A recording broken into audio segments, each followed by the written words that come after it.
On Thanksgiving Day, my brother-in-law coldly said, "We're celebrating at my parents' house. Don't come." I didn't argue. I just went to an old friend's house where I was greeted with warmth, laughter, and luxury they couldn't even imagine. When I posted the photo, my phone exploded with calls, because my friend is not just a friend, but someone who will expose their greed forever. Before we continue, please subscribe to the channel and write in the comments what time it is where you are now. The groceries covered my kitchen counter like evidence of optimism. Cranberries, fresh herbs, the expensive butter my wife used to insist on for her famous rolls. I'd been cooking since yesterday morning, following recipes I'd watched her perfect over 30 years of marriage. Beulah didn't knock. She had a key, though she rarely used it. The lock clicked. The door swung open, and there she stood in her designer coat, the one I'd helped pay for last spring when she mentioned needing professional attire for her manager position. "Dad, you're here. Good." I wiped my hands on a towel, moving toward her for a hug. She sidestepped it, walking straight to the kitchen. Her eyes swept across the preparation without comment. "Of course I'm here. I've been cooking since yesterday. You're coming Thursday, right? With Leroy and the kids?" She set her purse on the counter, not meeting my gaze. "About that. We need to talk. Actually, first, I need a favor." The familiar tightness started in my chest. I recognized this tone, this posture. "The car broke down. The mechanic says it's $800 for the repair. We don't have it right now, and Leroy's commission check doesn't come until next week." "$800? What's wrong with the car?" "Something with the transmission. I don't understand all the technical stuff. Can you help?" My hand reached for my wallet before my brain caught up. Muscle memory from 3 years of this dance. "Of course. Family helps family." I counted out $800 bills. Her shoulders relaxed as I pressed them into her palm. She folded them quickly, tucked them into her purse with practiced efficiency. "Thanks, Dad. I really appreciate it." She was gone within 15 minutes. No mention of Thursday, no comment on the food I'd prepared, no hug goodbye. The next evening, I was setting the dining table when my phone rang. I'd extended the table to seat 6. Beulah, Leroy, their 2 kids, my neighbor's daughter who'd helped me with the shopping. I was placing the good silverware, the set my wife had inherited from her mother. "Merle, it's me. About Thursday." Leroy's voice carried that flat, administrative tone he used when delivering bad news to clients. I froze, fork suspended above a plate. "Yes, what time should I expect you?" "That's the thing. We're celebrating at my parents' house. Don't come. It'll be a small circle, just close family." The fork trembled slightly in my hand. I set it down with careful precision. "I see. My mother already cooked for her guest count. You understand." "I understand." The line went dead. I stood there, phone still pressed to my ear, listening to silence. Through the kitchen doorway, I could see the cranberry sauce cooling on the counter. My wife's recipe, the one she'd taught Beulah when she was 12. I moved slowly, methodically, removed the extra plate settings one by one. Each piece of china returned to the cabinet was a small, deliberate act. Fork, knife, spoon, plate. My face remained expressionless in the darkening window's reflection.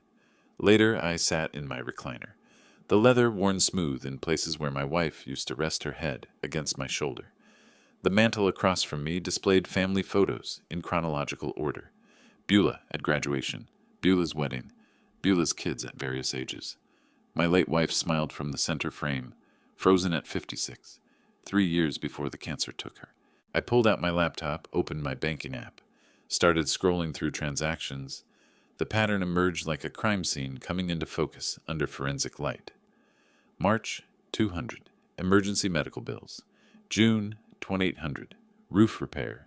September, 3,500, Leroy's car accident deductible. November, 900, kids' dental work. 3 years of this, $47,000. Every request preceded by renewed contact. Every payment followed by weeks of silence. Close family, just close family.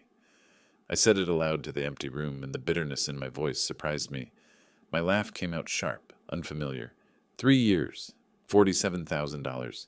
Every time she calls, I think this time will be different. This time she wants to see her father, not his wallet. I pulled up my call log, 5 incoming calls from Beulah this year. I checked my text messages. 3 texts. All requests or logistics, never conversation. I stood, walked to the hallway where more photos lined the wall, studied each one with the careful attention I used to give fire inspection reports. In this one, Beulah's birthday 3 years ago, her smile was radiant. That was right after I'd paid her car down payment. This one from Christmas 2 years ago, taken the week after I'd covered their mortgage payment when Leroy's commission got delayed. In every photo where she looked genuinely happy, there was a recent transaction. In the casual snapshots, family dinners from years ago when my wife was alive, Beulah's expression was different, present, real. I returned to the recliner as midnight approached. The house was too quiet. The food I'd prepared would spoil before I could eat it all. The dining table stood bare in the next room, a monument to rejected hospitality. But something had shifted. The hurt was still there, raw and immediate. Yet underneath it, something harder was forming, something cold and calculating. I'd spent 30 years as a fire captain, analyzing situations, making tactical decisions under pressure.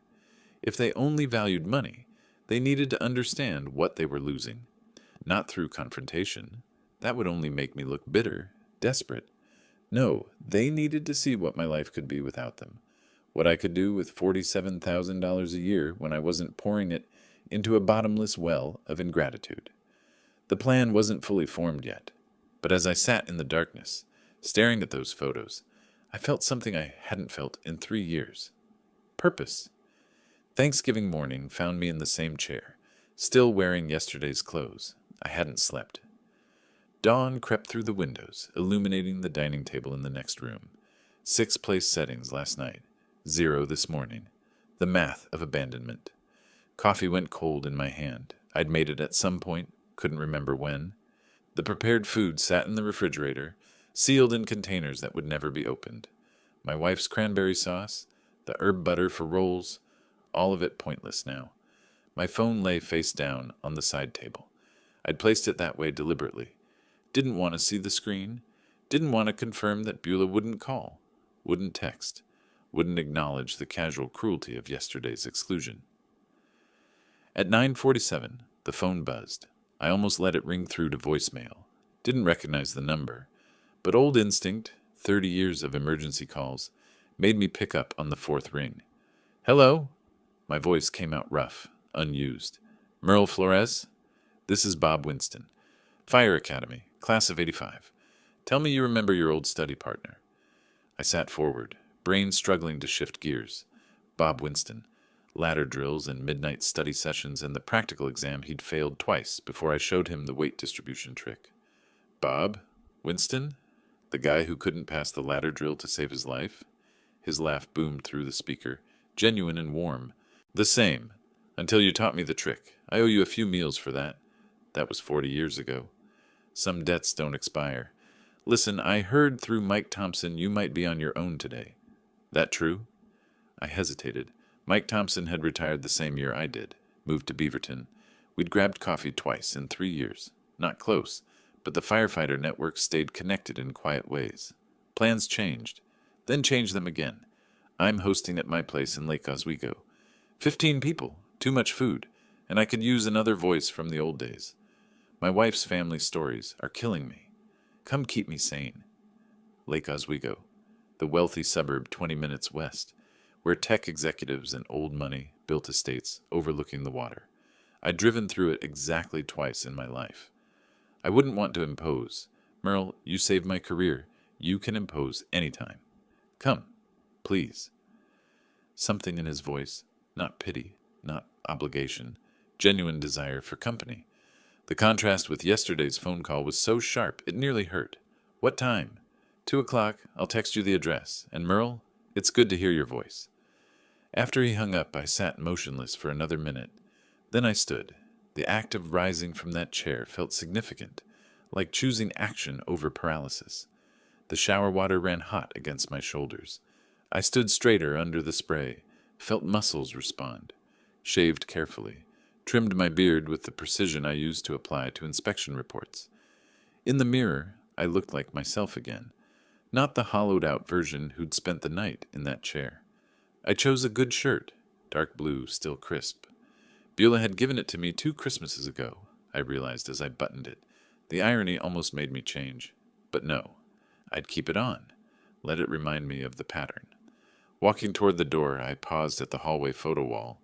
23 pictures arranged chronologically. I examined each one systematically, the way I used to review incident reports for patterns. This one, Beulah's 33rd birthday, her smile bright, arms around me. That was the weekend after I'd covered her car down payment. $3,000. This one, Christmas 2 years ago. She's laughing, holding up a present. That was the week I'd paid their delayed mortgage. $2,800. This one, last summer's barbecue, one of the rare times they'd visited. Beulah looks happy. I checked my banking app. Yes, June 20th. Right after I'd transferred $1,900 for emergency dental work, for the kids. My finger traced the timeline. Every genuine smile coincided with recent money. In the older photos from when my wife was alive, Beulah's expressions were different, present, engaged. Those were taken before she learned to see me as an ATM. I grabbed my keys, walked to my car, backed out of the driveway without looking toward the kitchen, toward all that wasted preparation. The drive to Lake Oswego took 30 minutes. I headed west on Highway 26, past the Sylvan exit where Beulah's neighborhood sprawled in cookie-cutter rows. Didn't even glance that direction. My hands gripped the steering wheel firmly, eyes forward. Traffic was light, most people already at their destinations, gathered around tables with family who actually wanted them there. Bob built 12 restaurants, I said aloud to the empty car. Mike Thompson had mentioned it in passing last year, talking about academy classmates who'd done well. Worth millions, Mike said, and he wants my company, not my cash. Wants stories, not bank transfers. The landscape changed as I drove. Portland's middle-class neighborhoods gave way to Lake Oswego's manicured estates, houses set back from the road behind gates and landscaped grounds, old growth trees and water views, the kind of wealth that didn't announce itself, just existed. She's going to see these photos, I continued, talking through the forming plan. She's going to ask questions. Where was I? Who was I with? Why didn't I invite her? My jaw tightened as the strategy crystallized. Not revenge through confrontation. Not cutting her off completely. That would make me look bitter, wounded. No, something subtler. Show her a life she's not part of. Show her what money can buy when it's not being drained away in $800 increments. Let her wonder. Let her calculate what she's missing. Let her see her father living well, comfortable, connected, enjoying the fruits of his retirement, without needing her at all. The GPS announced my exit. I turned onto a tree-lined street where houses sat on acre lots, each one a statement of arrived success. Bob's place would be impressive, I realized, and that was perfect, because Beulah was going to see the photos. She monitored my sparse social media. I'd noticed her likes, her occasional comments designed to maintain the illusion of connection. She was going to see me at this dinner, and she was going to realize exactly what she'd traded away. The GPS guided me through streets where homes sat behind gates and landscaped walls. Each turn revealed another statement of wealth, modern glass structures, renovated craftsman estates, properties that commanded views of the Willamette River Valley. This wasn't firefighter retirement money. This was success. Bob's address brought me to wrought iron gates with a security camera and intercom. I pressed the button, heard a crackle. "Merle! Finally!" Bob's voice boomed through the speaker. The gates swung inward. I drove through, parking between a Tesla and a Mercedes SUV. The house rose before me, 3 stories of contemporary architecture, floor-to-ceiling windows, a terrace overlooking the valley. I sat in my car for a moment, hands on the wheel, and took a breath. Bob opened the door before I reached it. He extended his hand formally, then pulled me into an embrace. I stiffened, unused to genuine affection after 3 years of transactional hellos. But his grip was firm, real. I found myself relaxing into it.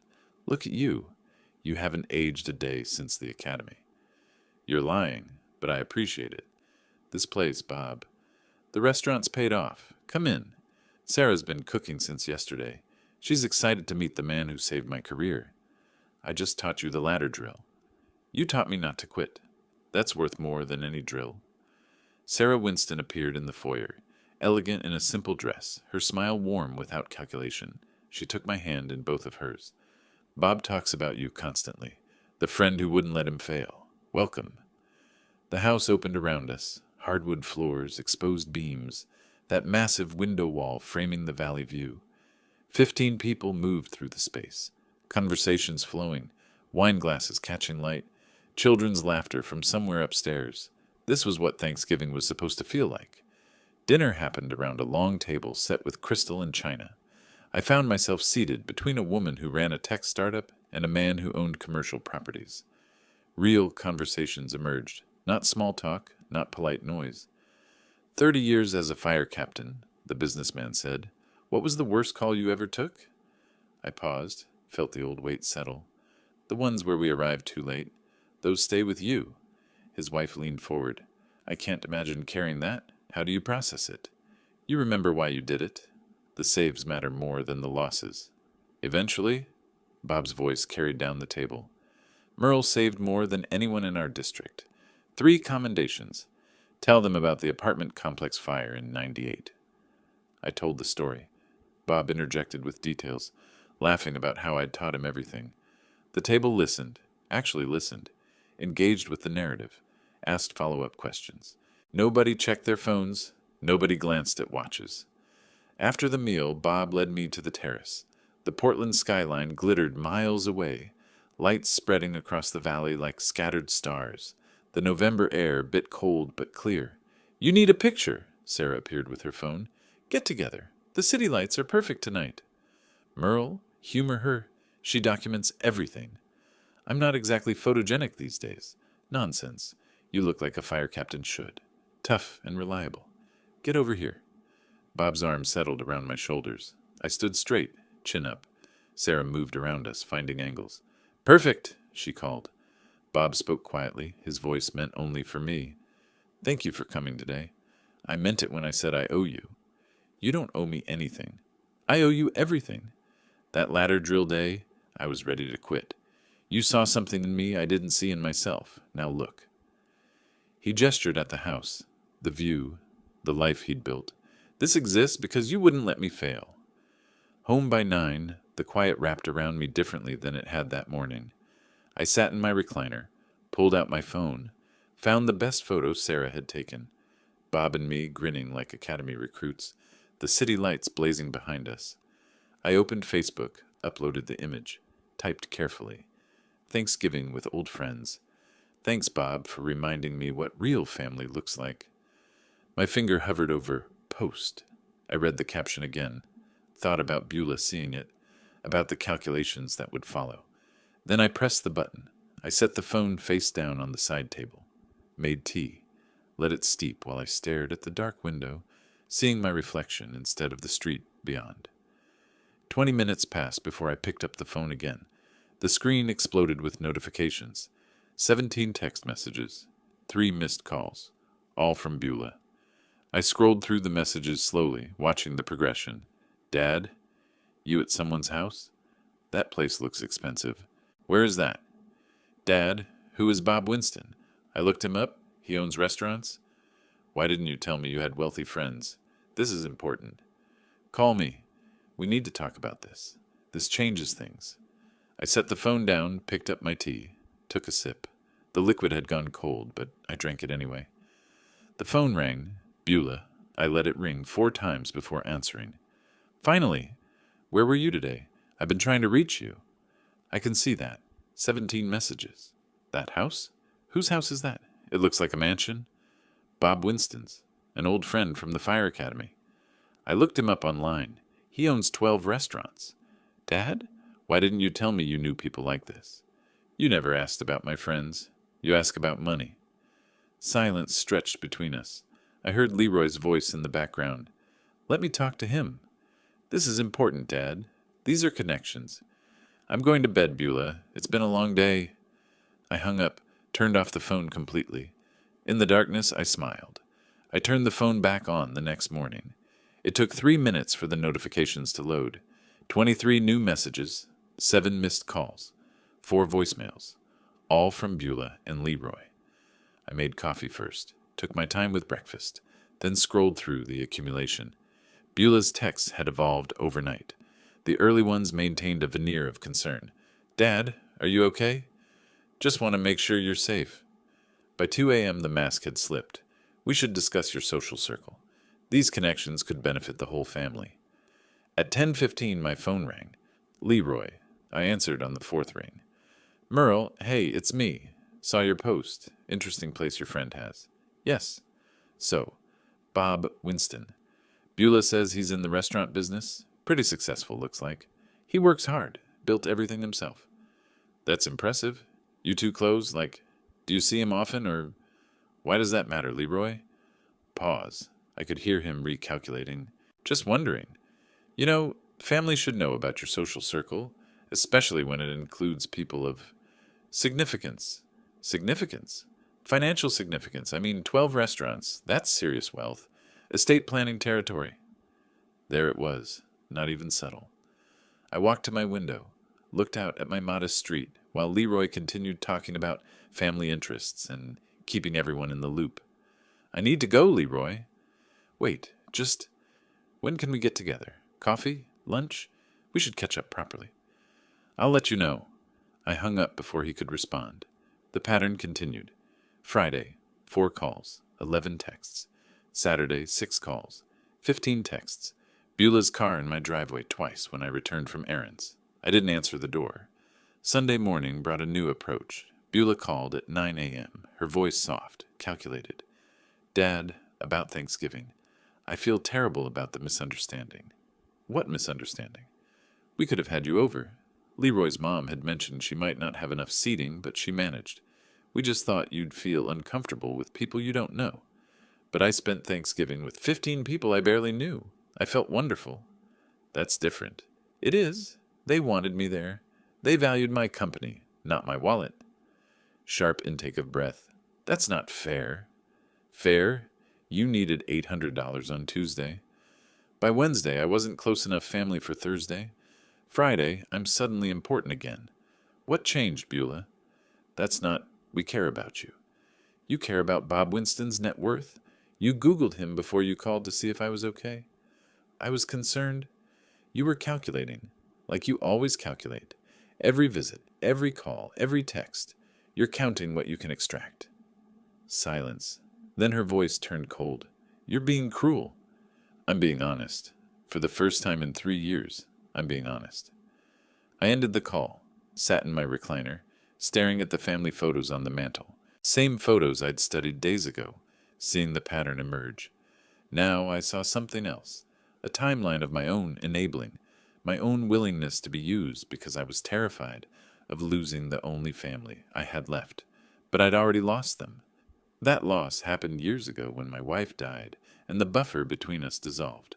I'd just been too desperate to see it.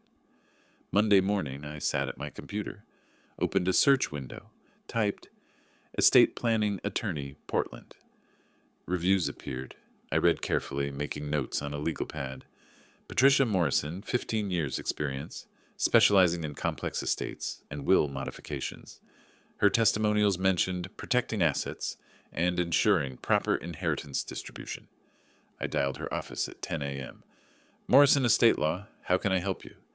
"I need to schedule a consultation regarding estate planning and will modification." "Of course. May I ask what prompted this decision?" "I need to ensure my assets go where they're appreciated." Brief pause. The receptionist's voice warmed with understanding. "I see. We have an opening tomorrow at 2 p.m. Would that work?" "Perfect. I'll bring all relevant financial documents." "Excellent. Ms. Morrison will look forward to meeting you, Mr. Flores, Merle Flores." After hanging up, I pulled out my filing cabinet. Bank statements, investment portfolios, property deeds, insurance policies.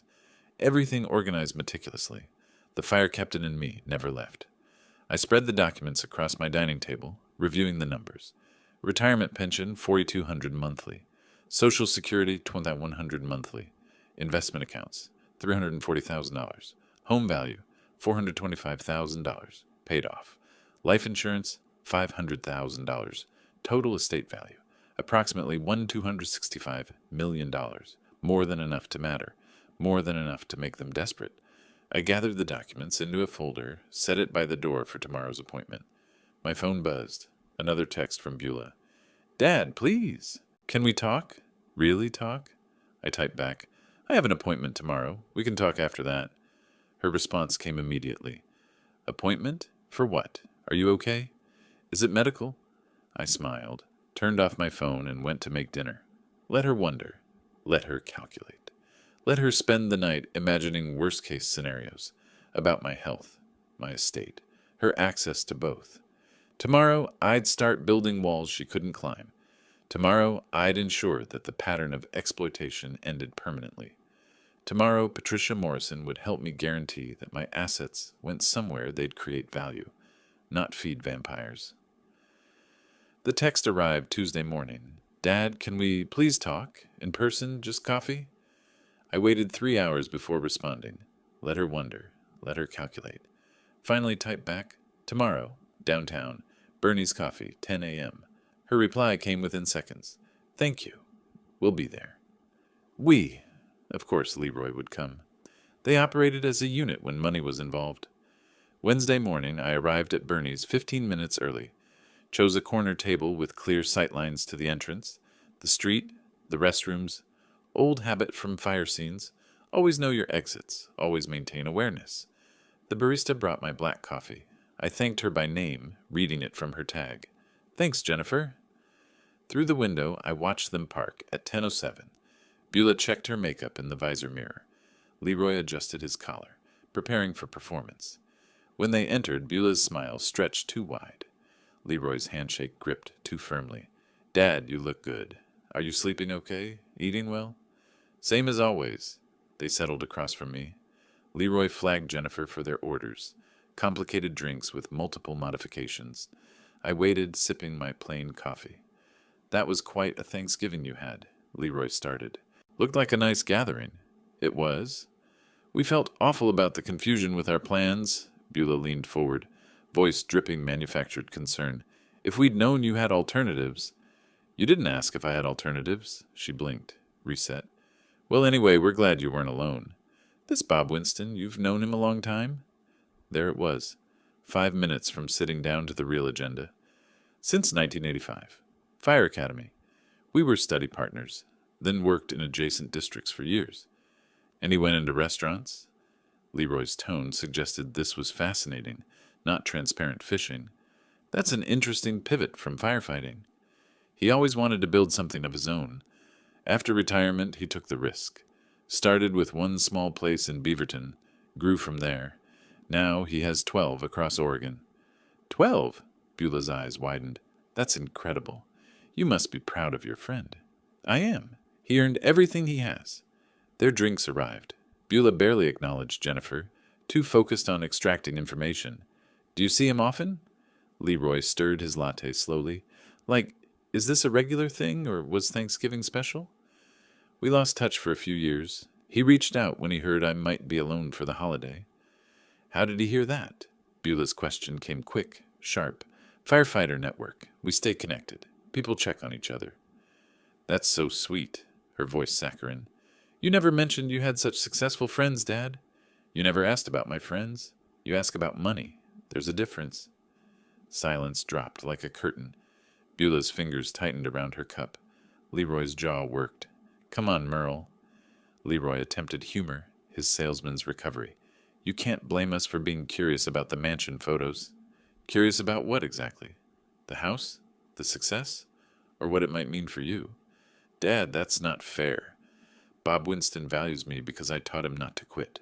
Because we saved lives together. Because we're friends. I leaned forward slightly. Not because of what I can give him. Maybe you should think about what you value. Beulah's face flushed. Leroy's forced smile evaporated. I stood. Placed exact change on the table for my coffee plus tip. Not a penny more. I need to go. I have an appointment tomorrow that requires preparation. What appointment? Beulah's voice rose slightly. Is everything okay? Everything's fine. I'm handling some personal business. What kind of business? Leroy stood too, blocking my path slightly. I met his eyes, held the gaze until he stepped aside. Personal, as I said. Enjoy your coffee. I walked out into November cold, crossed the street to my car, didn't look back immediately, started the engine, adjusted the mirror, gave myself a reason to glance toward the coffee shop. They sat close together, heads bent in intense conversation. Beulah's phone came out. Leroy gestured emphatically. I could imagine the exchange. Personal business? What does that mean? I don't know, but if he has friends with that kind of money... I pulled into traffic, headed home. Let them calculate. Let them Google Bob's net worth, his properties, his success. Let them wonder what other assets their father might have, what other wealthy friends might be in his circle. Because tomorrow, I'd start building walls they could never breach. Tomorrow, I'd ensure their greed met a locked door with no key. The appointment with Patricia Morrison wasn't just about protecting my money. It was about reclaiming agency. They'd spent 3 years treating me like a resource to be mined. Tomorrow, I'd become granite. Back home, I laid out the documents again. Bank statements, text message screenshots, social media posts. The evidence of systematic exploitation. 3 years of emergencies that were never emergencies, just sophisticated theft dressed as family need. I'd present this to Patricia not as complaints, but as facts. Not as emotions, but as data. Tomorrow would be the first concrete step in ensuring my legacy went somewhere it mattered. Somewhere it would create value, not enable vampires. Patricia Morrison's office occupied the 12th floor of a downtown Portland building with views of the Willamette River. I arrived 20 minutes early, manila folder squared on my lap, waiting room chair positioned where I could see both the elevator and the office entrance. Other clients came and went. A young couple, relieved expressions. An older woman, tissue crumpled in her hand. At 1:53, the receptionist called my name. "Mr. Flores, Ms. Morrison will see you now." Patricia's office was professional warmth, law books lining shelves, framed Oregon bar certificate, family photos showing her with adult children, genuine smiles in those pictures, arms around each other, the kind of family that functioned. She stood, extended her hand. Firm grip, direct eye contact. "Mr. Flores, thank you for coming in. Please sit. Your initial call mentioned estate planning and will modification.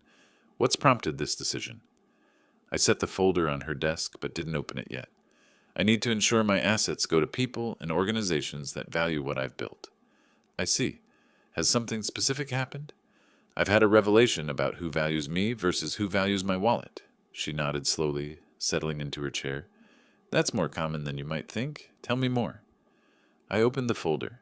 3 years of bank statements, highlighted entries, text message screenshots, social media posts, organized chronologically, cross-referenced, a fire captain's attention to evidence.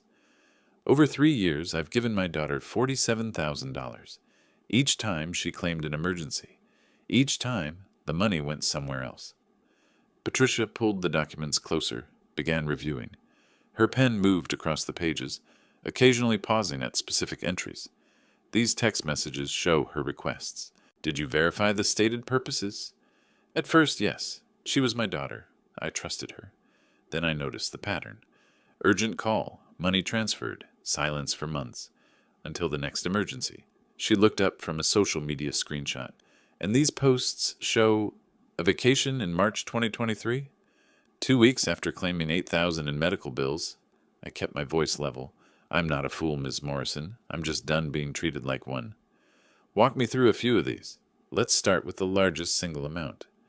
August 2023. She said their roof was failing. Water damage imminent. Contractor needed deposit immediately. $8,600. I wired it that afternoon. And the actual use? Her husband posted photos of their new 75-inch television and sound system. Gaming setup. No mention of roof repairs. I pulled out another document. Their roof is fine. I drove by to verify. Patricia's pen paused. You verified this? I'm methodical. Comes from 3 decades of investigating fire scenes. You learn to check evidence, not accept stories. She continued reading, occasionally asking questions. When did contact typically occur? Did she ever repay amounts? What was our relationship like before these requests began? I answered each question directly. The pattern was clear. Contact correlated 100% with financial requests, never with relationship maintenance. Finally, Patricia set down her pen. Oregon law gives you full discretion over your estate. You can structure this several ways. You could disinherit her completely. No, the word came firm. She's still my daughter. I won't cut her off entirely. Then we limit her access, a testamentary trust. She receives benefits only after your death, controlled distribution, no lump sum, prevents spending it all immediately. And the majority of the estate? You mentioned charities, animal shelter, firefighter foundation. These are deductible and meaningful. We can structure 70% charitable, 30% to her. I considered this. 70% to organizations that saved lives, helped communities, made actual differences. 30% to Beulah, enough to show I didn't hate her, not enough to reward her behavior. Can she contest this? She can try. But with your mental competency clear and documented rationale, it's unlikely to succeed, especially with this pattern of financial exploitation you've documented. What else should I consider? Living trust for current assets. Protects them while you're alive. You maintain control, but they're shielded from claims or manipulation. If she tries to pressure you for money, the trust makes it impossible. How long does this take? This will cost $3,500. That includes the new will, living trust, and all necessary Oregon state filings. Documents ready in 1 week. I pulled out my checkbook, wrote $3,500 without hesitation, tore the check cleanly along the perforation. When can I sign? I'll have everything prepared by December 5th. You'll need 2 witnesses who aren't beneficiaries. I'll bring my friend Bob and his wife. Perfect. She took the check, made a note. Once signed and notarized, this becomes your governing estate document. Your daughter won't know unless you tell her. Oh, I'll tell her. I stood, gathering my documents. When the time is right. We shook hands. Patricia walked me to the door. Mr. Flores, you're doing the right thing. Protecting what you built isn't selfish, it's wise. Outside, the afternoon sun cut through downtown buildings. I walked to my car feeling lighter than I had in weeks. Not vindictive, not angry, just clear. For 3 years I'd operated from fear. Fear of losing my only family, fear of dying alone, fear that saying no would push them away permanently. But they'd already pushed themselves away. They'd reduced our relationship to transactions, made me a resource instead of a father. Now I was taking control back, not through confrontation or cutting them off, but through legal protection and strategic distribution of my legacy. 70% would go where it mattered. 30% would be enough. December 5th couldn't come fast enough. The next 3 days passed quietly. I reviewed Patricia's preliminary documents, made notes for the December 5th signing, tried not to think about Beulah's escalating calls. 6 in 2 days, each voicemail more urgent than the last. December 2nd, late morning, I was reading when I heard a car in my driveway, through the window, Beulah's SUV. Before I could react, my front door burst open. "Grandpa!" Lucas and Emma ran in, their voices bright with genuine excitement. I barely had time to close the folder of legal documents before Emma launched herself into my arms. Behind them, Beulah and Leroy entered more slowly, watching. "We missed you. Mom said we could finally visit." I held Emma close, looked at Lucas, taller than I remembered. "I missed you both so much. Let me look at you. You've grown." "I'm in 1st grade now." Emma squirmed with pride. "I can read chapter books." "Chapter books? You'll have to read me one." Beulah stood near the kitchen doorway, not sitting. "They've been asking about you constantly." I met her eyes over Emma's head. "Then why has it been 4 months?" She didn't answer. Leroy moved to the window, hands in pockets, surveying my living room like an appraiser. For 10 minutes, I forgot everything else. Lucas showed me his school project, a diorama of the solar system carefully constructed. Emma insisted her stuffed rabbit needed my special hug. These moments were pure, uncomplicated. Their love was real. But Beulah and Leroy remained standing, not settling in, not relaxed, waiting. Leroy started casually, voice too smooth. "We've been looking at houses in West Lynn. Great schools, safe neighborhood. Found one we love." I continued helping Lucas adjust a planet that had come loose. "Sounds like you've made a decision." "Almost. Just need to finalize financing. You know how banks are? They want 20% down these days. On a $300,000 house, that's $60,000. My hands stilled on the diorama. That's a significant amount. But worth it for the children's future, don't you think? Beulah's voice had that familiar sweetness, the tone she used when asking for money. Lucas looked up at me, confused by the sudden tension. I kept my face calm for him. West Lynn has the top-rated elementary school in the county. Leroy warmed to his pitch. Lucas would have access to advanced programs. And Emma could walk to school, Beulah added. It's 3 blocks from the house we found. I stood, putting distance between myself and the children. This isn't an emergency. This is a lifestyle upgrade. The kids need space to grow. Our current house is too small. Your current house has 3 bedrooms. It's adequate. Dad, don't you want your grandchildren in a good neighborhood? With good schools? Beulah's voice rose slightly. Dad, we're family. We know you have savings. You've helped us before. I'm not a bank. Emma looked between us, her smile fading. Lucas clutched his diorama protectively. Leroy's casual facade cracked. You're being selfish, Merle. Your friend has millions, and you have enough saved. We know you do. Family helps family. Family. The word came out sharp. Where was my family on Thanksgiving? I sat alone in this house while you celebrated elsewhere. We explained that. You explained nothing. You excluded me. Then you saw photos of Bob's house and suddenly remembered I'm family. That's not fair. We're asking for help for your grandchildren. No. You're using my grandchildren to manipulate me. There's a difference. Emma started crying. The sound cut through me like broken glass. Beulah swept both children toward the door, her face tight with fury. Come on, kids. Grandpa needs time to think about what's important. I know exactly what's important, and I know what isn't. Leroy stepped close, voice dropping to a threat. Don't expect us to keep bringing the kids around if you're going to reject your own family? You mean don't expect you to use them as leverage. Understood. Dad, you're making a mistake. The only mistake was thinking you'd change. Emma twisted in Beulah's arms, reaching for me. Grandpa? Why are we leaving? I couldn't answer. Watched them rush to the car. Emma dropped her stuffed rabbit on the walkway. I picked it up, walked to the car before they pulled away, handed it through the window to her. Our eyes met. She didn't understand. How could she? They drove away. I stood in my driveway, watching until the SUV disappeared around the corner. Inside, the house felt emptier than before. Lucas's diorama sat on my coffee table, one planet still loose. I fixed it carefully, then set the whole thing by the door. Maybe I could return it, maybe not. The rabbit Emma dropped had left a small impression in the carpet where it landed. I stared at that mark for longer than made sense. $60,000, 6 times their largest previous request, and framed as being for the children they'd kept from me for 4 months until they needed something. I picked up my phone, called Patricia's office, left a message. Confirming December 5th appointment. No changes to the plan. Proceed as discussed.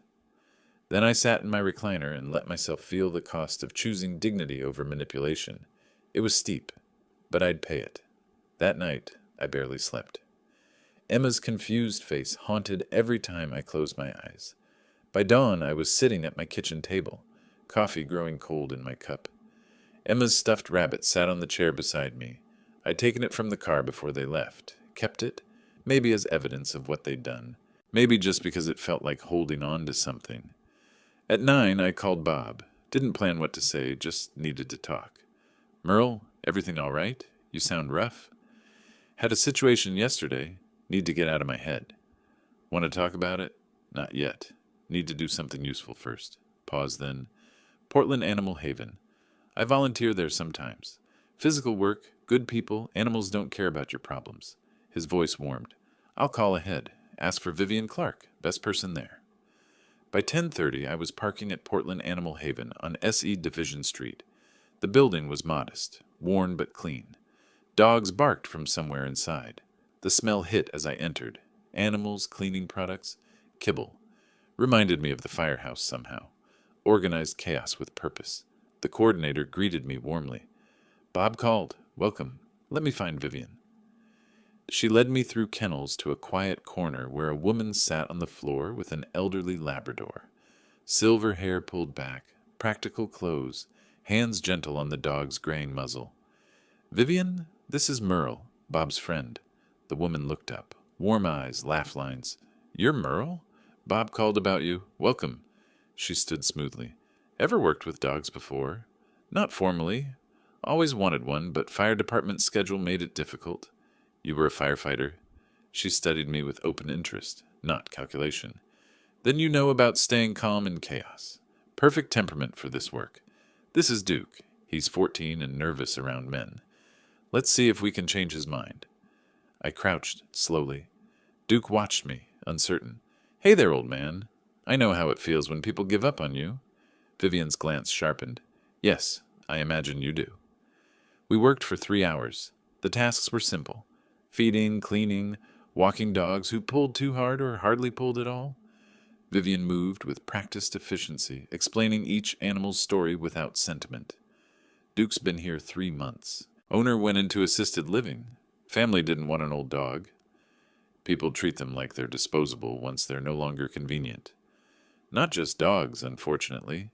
She looked at me sideways. I've learned that older beings, people or animals, get discarded when they're seen as burdens instead of beings with value.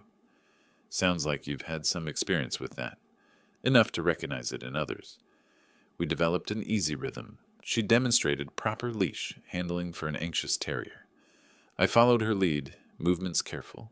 When the dog relaxed, she smiled, approval without words.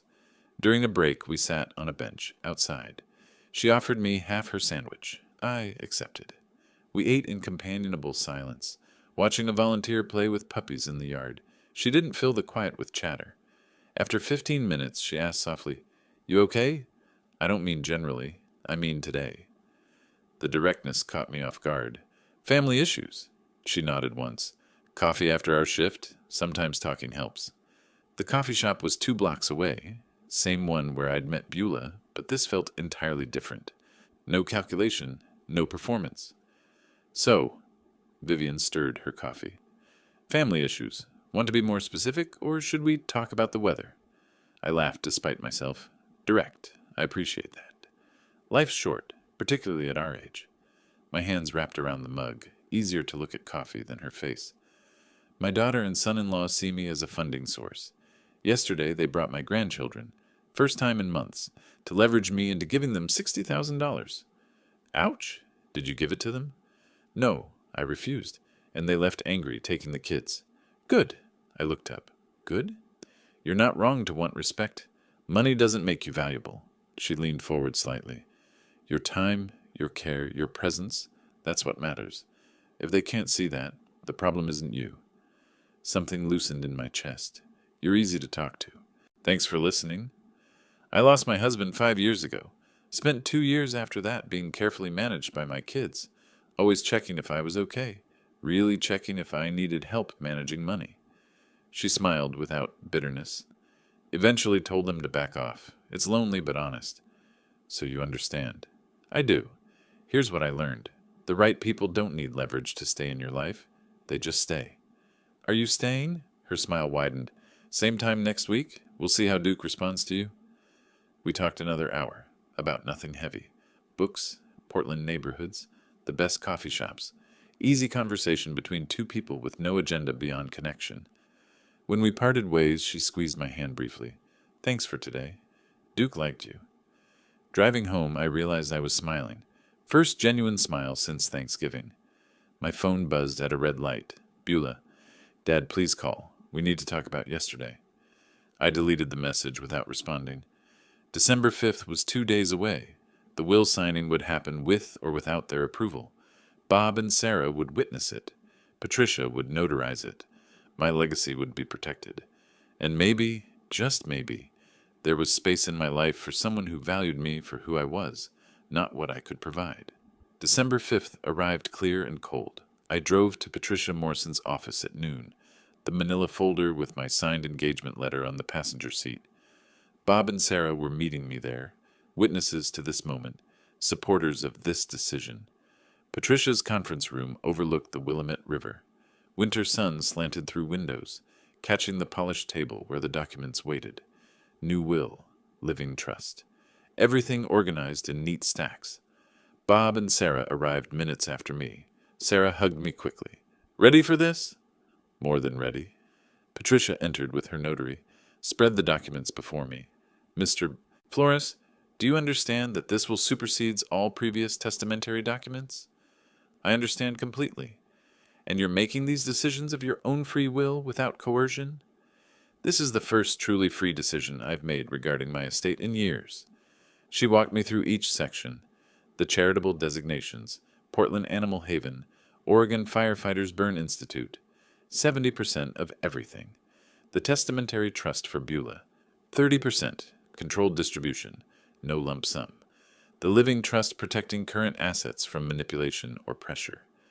I signed each page deliberately, my initials where required.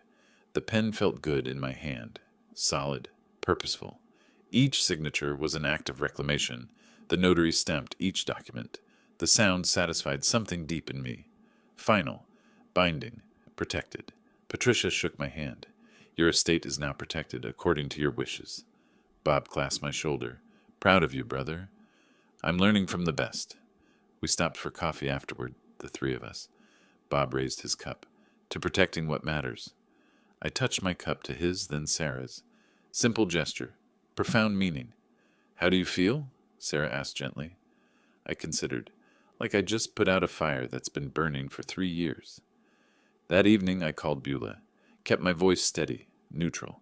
I need to speak with you and Leroy tomorrow morning. 10 o'clock, my house. It's important. What's this about, Dad? Is everything okay? Everything's fine. I've made some decisions about my estate that you need to know about. Your estate? Dad, what are you talking about? Tomorrow, face to face. It's not a conversation for the phone. She tried pressing.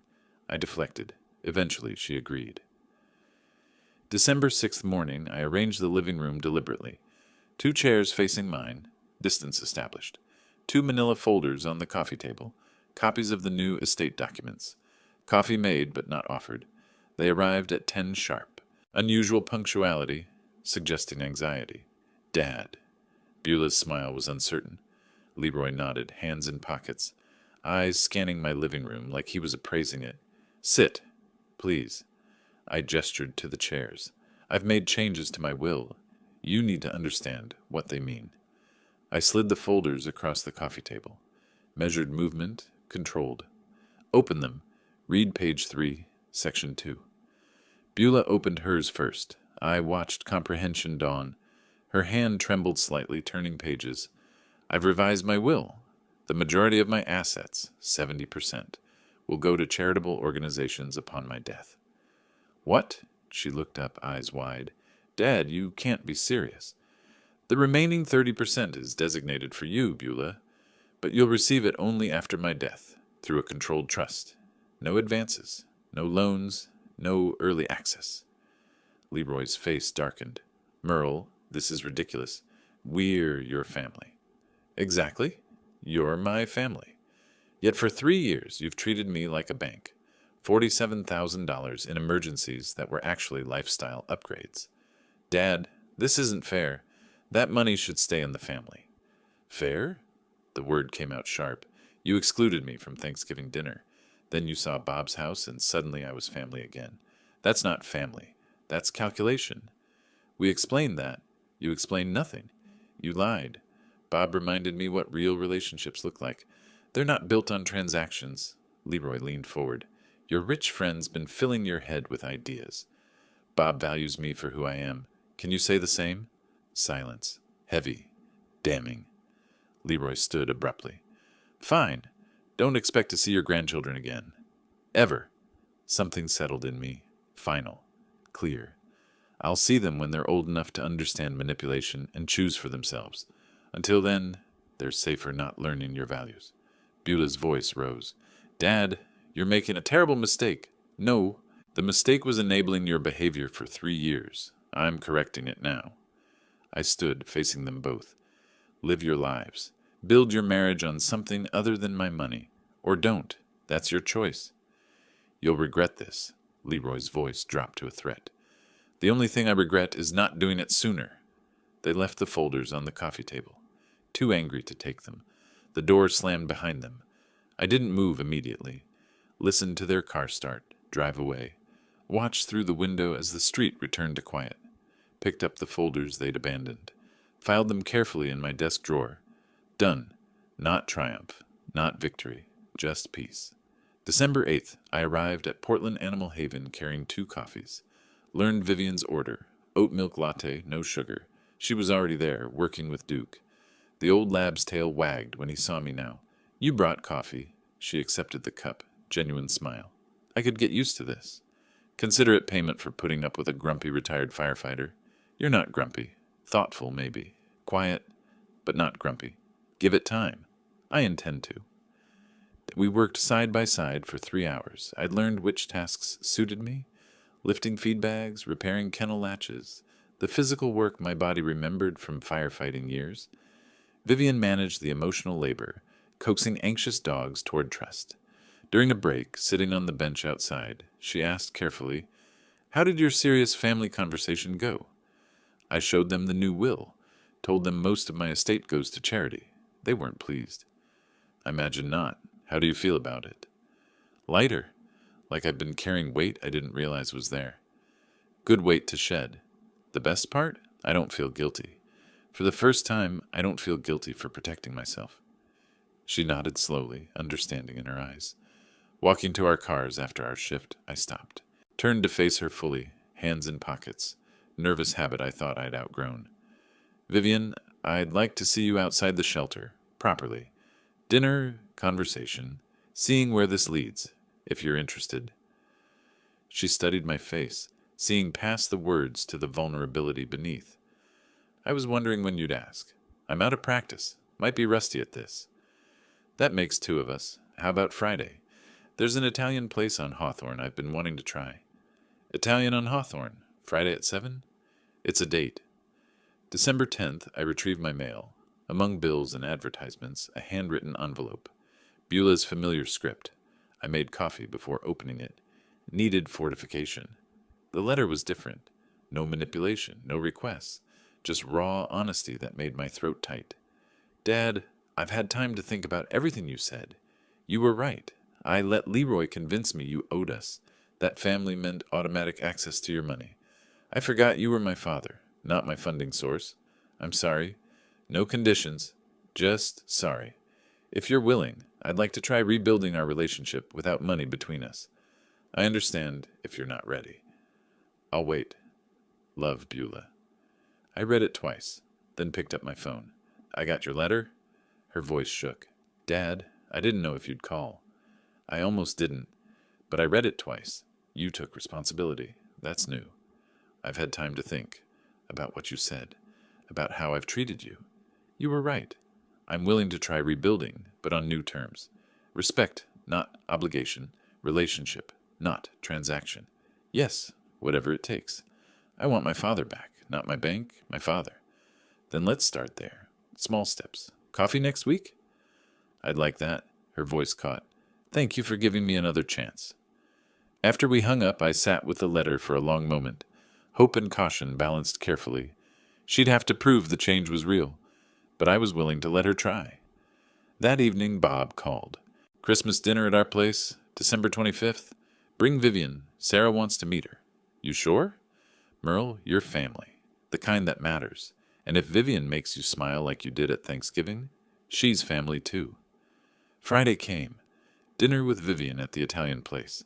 Checked tablecloths, good wine, easy conversation. We talked about books, Portland neighborhoods, our adult children's complicated lives, laughed at shared observations about aging, about starting over at 60-something. She told me about her late husband. I told her about my wife. We spoke of them with love, without dwelling. They'd want us to move forward. Walking her to her car, I asked, would you come to Christmas dinner at Bob's house? Meeting the friends already, but her eyes were warm. They're good people. I'd like you to know them. Then yes, I'd like that. The shelter approved my application to adopt Duke. December 15th, I brought him home. 13-year-old dog nobody else wanted. He settled into my house like he'd always belonged there. December 8th evening, that night after asking Vivian to dinner, we'd sat on my back porch. She'd come over after the shelter for coffee. Duke lay between us, content. Winter sunset painted the sky orange, then purple, over Portland's skyline. City lights began appearing as daylight faded. I spent weeks thinking I was getting revenge. I said quietly. What was it then? Remembering my worth. I thought, if I gave enough, did enough, I'd earn their love. But it doesn't work that way. No, it doesn't. Some people will only ever value what you can give them. Money, things, access. But the right people? They pay with something better. Attention, presence, time. She squeezed my hand. And which kind am I? I looked at her, silver hair catching the last light, warm eyes meeting mine without calculation or agenda. The right kind. Definitely the right kind. Duke's head rested on my foot. Vivian's shoulder touched mine. The December cold bit gently, but I felt warm. This wasn't the ending I'd imagined when Leroy's call excluded me from Thanksgiving, but it was better than anything I could have planned. Not revenge, not triumph, just peace. And the knowledge that I'd finally learned the difference between being used and being valued. The right people pay with attention, and I'd found my people at last. If you like this story, please like this video, subscribe to the channel, and share your impressions of this story in the comments. To listen to the next story, click on the box on the left. Thank you for watching.